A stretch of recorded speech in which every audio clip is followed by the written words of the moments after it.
હવે પ્રિન્સ જ્યારે તેને આ પ્લે રાઇટરની વાત કરે છે ત્યારે સ્વોલો માની જાય છે, કેમ કે આગલે દિવસે એને સારું કામ કર્યું તો એને ગરમાવો મળ્યો, હૂંફ મળી હતી. એટલે આજે પણ તે સારું કામ કરવા હવે ઝીઝકતો નથી, હેઝિટેટ થતો નથી અને તે માની જાય છે.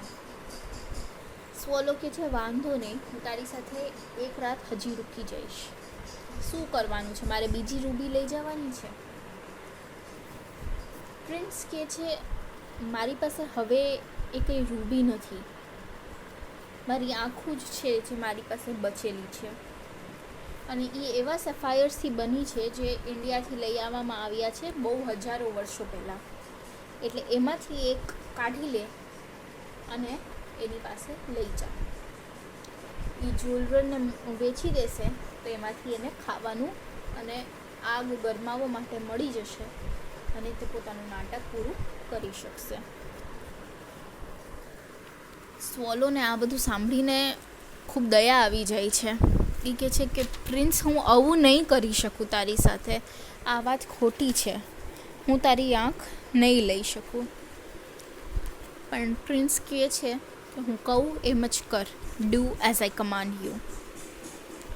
એટલે સ્વોલો એની વાત માની લે છે અને પ્રિન્સની એક આંખ કાઢીને પ્લે રાઇટર પાસે લઈ જાય છે.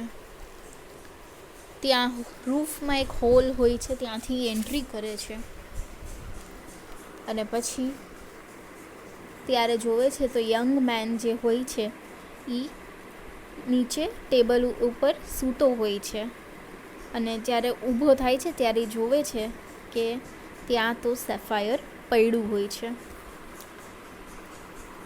આ જોઈને એને પ્લે રાઇટરને એમ થાય છે કે મને એવું લાગે છે કે મારું કામ લોકોને ગમવા માંડ્યું છે, કોઈક ફેન મને આવીને આ સેફાયર આપી ગયું છે, હવે હું મારું નાટક પૂરું કરી શકીશ.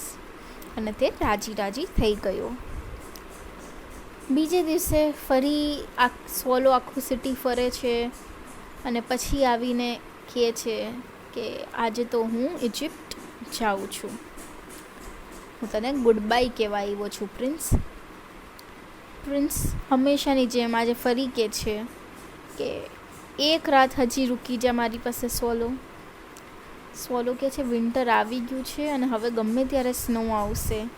ઇજિપ્તમાં ગરમી છે, ક્રોકોડાઇલ્સ છે, મારા ફ્રેન્ડ્સ પણ ત્યાં છે. આજે એ લોકો ટેમ્પલ ઓફ બાલબેક જવાના છે, ત્યાં પિંક અને વ્હાઇટ ડવ્સ છે. પ્રિન્સ, હવે મારે તને મૂકીને જવું પડશે, પણ હું ક્યારેય તને ભૂલીશ નહીં.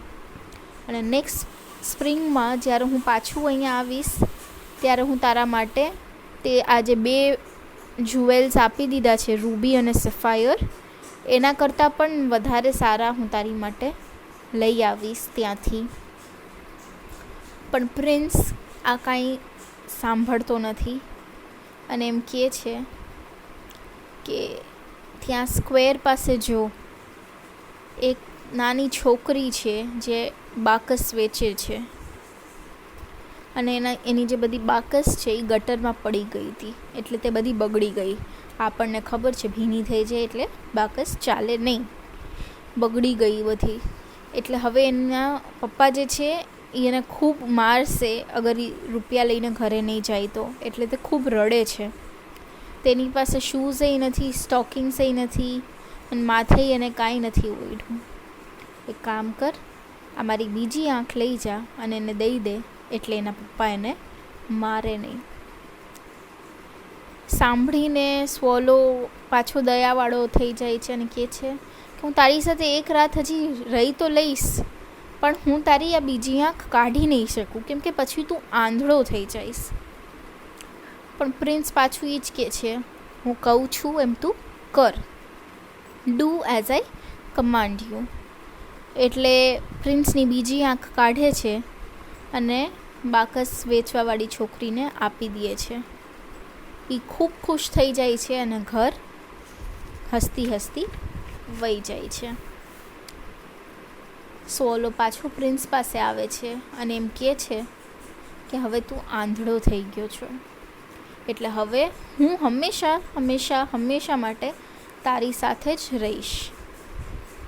પણ પ્રિન્સ કહે છે કે ના, હવે તું ઇજિપ્ત વયો જા. અને સ્વોલો જીદ કરે છે કે હું હંમેશા તારી પાસે જ રહીશ, અને એમ કરીને ત્યાં સૂઈ જાય છે. બીજે દિવસે એ પ્રિન્સના શોલ્ડર ઉપર જાય છે અને આજુબાજુ જે બધું જોવે છે એ બધી સ્ટોરી એને કહે છે. એ અત્યાર સુધી જેટલી જગ્યા ફર્યો છે એ બધાય વિશે એ એને સારી સારી વાતો કરતો હોય છે. પણ પ્રિન્સને એક જ રસ હોય છે કે આ સિટીમાં શું ચાલે છે, તું મને અહીંયાના દુઃખ વિશે કહે છે સ્વોલો, આખી સિટી ફરતો આવ અને તું મને કહે કે શું ચાલી રહ્યું છે. એટલે સ્વોલો નીકળી જાય છે સિટી ફરવા માટે. ત્યાં એ જોવે છે કે અમીર માણસો પોતાના બહુ બ્યુટિફુલ ઘરમાં ખુશ છે, જ્યારે કે બેગર્સ છે ભિખારી લોકો જે છે ગેટ પાસે બેઠા છે. એ દરેક નાની નાની શેરી ફરે છે, ભૂખ્યા છોકરાઓને જોવે છે.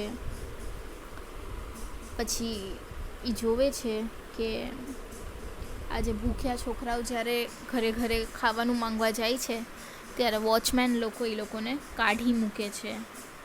એટલે એ પાછો ફરીને આવે છે અને પ્રિન્સને આ બધી વાત કરે છે.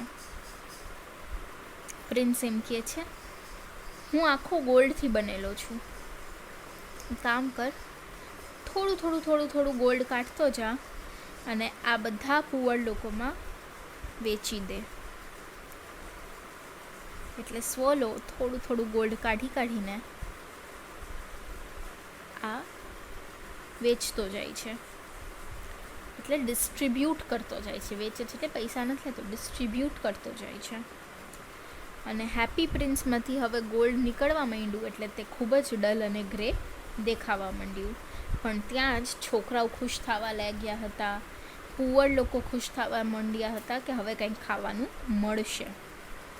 પછી સ્નો આવ્યું એટલે સ્ટ્રીટ્સ બધી અમથી સિલ્વરથી ભરાયેલી દેખાતી હતી, કેમ કે સ્નોથી પૂરેપૂરી કવર્ડ હતી. એટલે સ્વોલોને બી ઠંડી લાગવા માંડી હતી, પણ એ પ્રિન્સને છોડવા તૈયાર નહોતો, કેમ કે એને પ્રિન્સથી ખૂબ જ પ્રેમ થઈ ગયો હતો.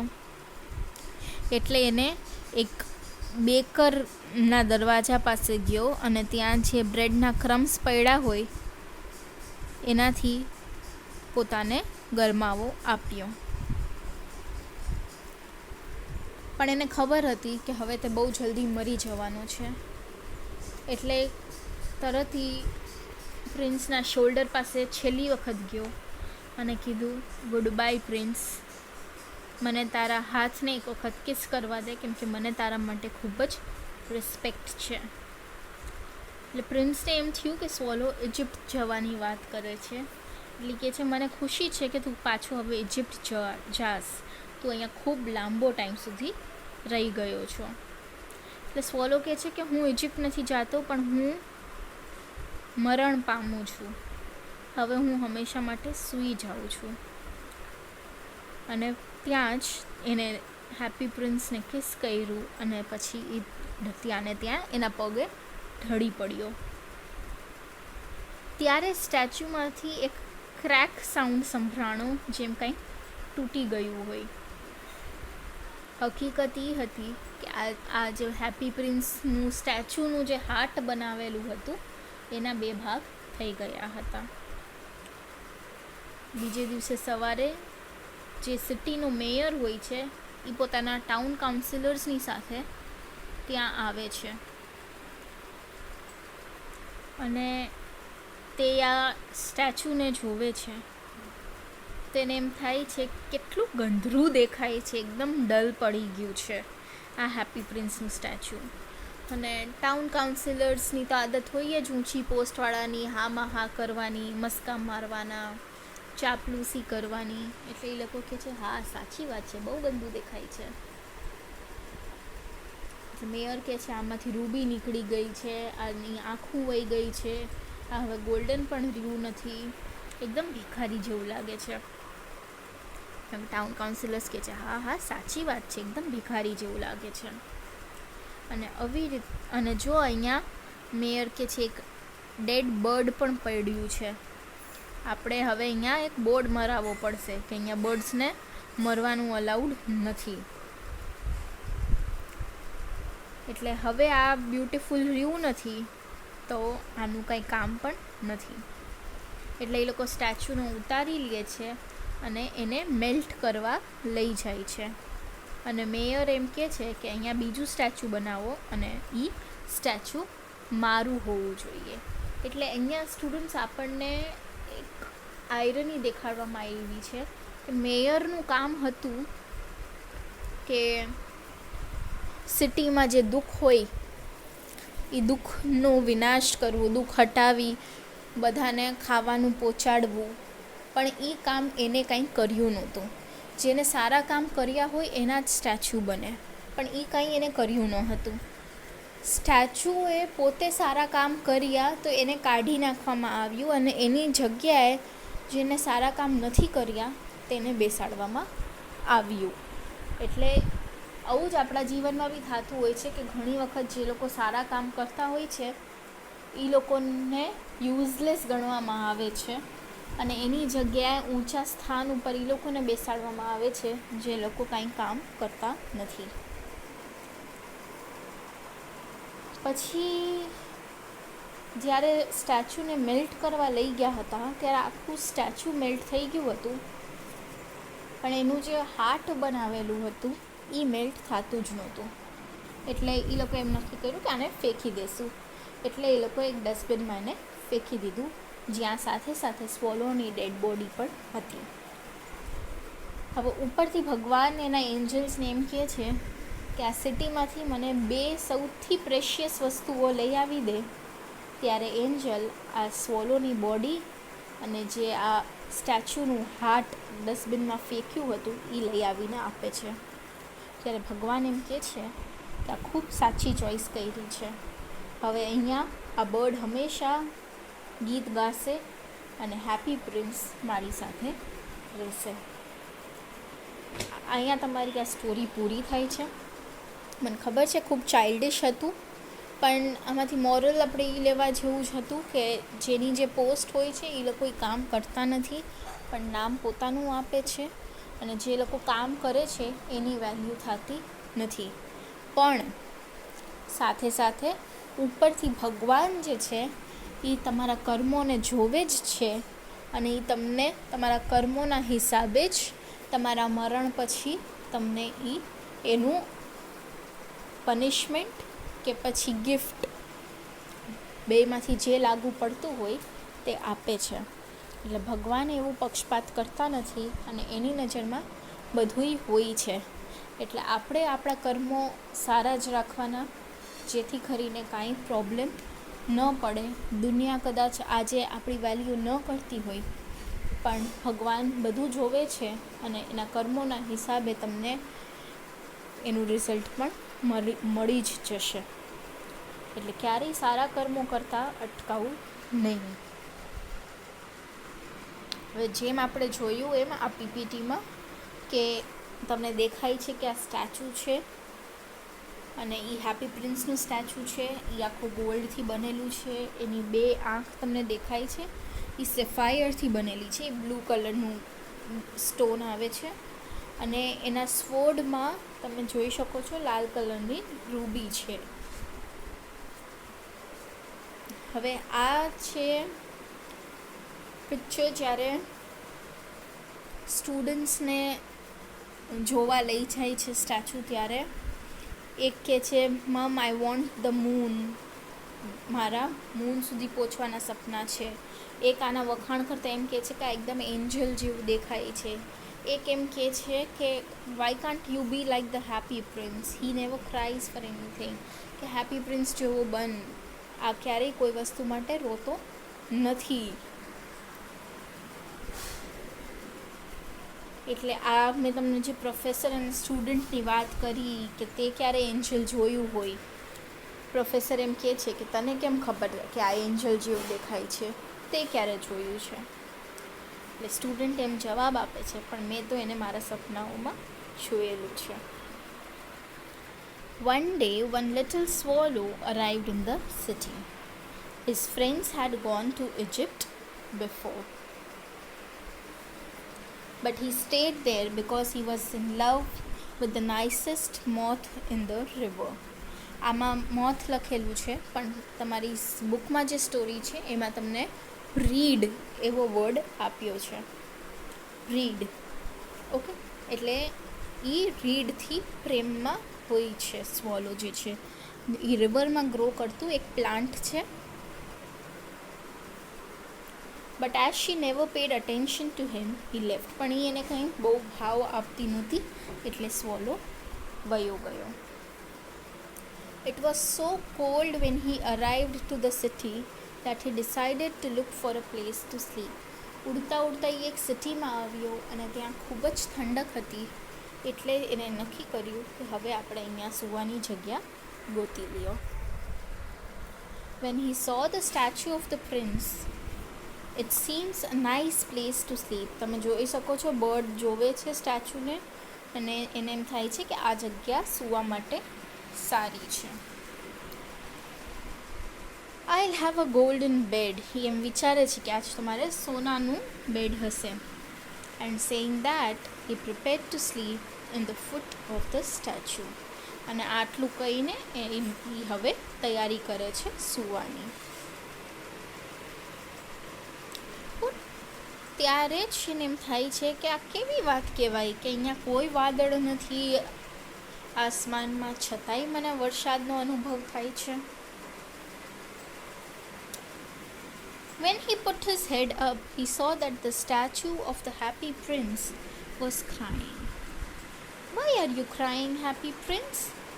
એટલે જ્યારે ઉપર જુએ છે ત્યારે જોવે છે કે હેપી પ્રિન્સ જે છે એ રડી રહ્યું છે. એ પૂછે છે કે તું શું કામે રડસ હેપી પ્રિન્સ? એટલે કહે છે, when I was alive and had a human heart, I was always happy because I lived in a place where sorrow was not allowed to enter. I played and danced all day long and I never got worried of whatever happened beyond my castle. Everyone called me the happy prince because I lived and died so happily. But now I can see all the poverty, ugliness and misery of the world. Despite my heart, અહીંયા હાર્ટનો spelling wrong છે, HEART એટલું જ આવશે. Heart is made of lead, I can't help feeling sad. એટલે કહે છે કે જ્યારે હું જીવતો હતો અને મારી પાસે એક માણસ જેવું જ હાર્ટ હતું, ત્યારે હું હંમેશા ખુશ રહેતો, કેમ કે હું જ્યાં રહેતો ત્યાં દુઃખને અલાઉડ જ નહોતું એન્ટર થવાનું. આખો દિવસ રહીને રાખતો, ડાન્સ કરીને રાખતો, મને કોઈ વાતની ચિંતા જ નહોતી કે મારી કાસલની બારે શું થાય છે એ મને કોઈ પડી જ નહોતી. બધા મને હેપી પ્રિન્સ કહીને બોલાવતા હતા, કેમ કે હું બહુ ખુશીથી જીવો અને ખૂબ ખુશીથી મરી ગયો. પણ હવે હું અહીંયા આવીને દુનિયાનું દુઃખ, ગરીબી, ખરાબી બધું જોઈ શકું છું. અને હવે જ્યારે મારું દિલ જે છે એ માણસ જેવું નથી, લેડથી, મેટલથી બનેલું છે, છતાં પણ મને દુઃખ થાય છે. આના પછીનું આપણે નેક્સ્ટ સેશનમાં કન્ટિન્યુ કરશું. આઈ હોપ અત્યાર સુધી તમને સ્ટોરી સમજાણી હોય. ઓકે,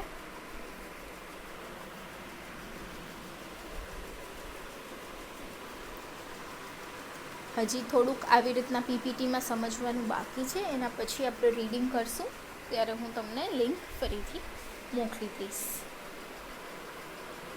ટિલ દેન તમને લોકો બી સર્ચ કરી રાખજો.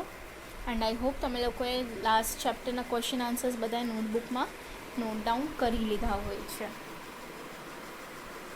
We will meet in the next session and continue with the chapter. I hope all of you have understood this.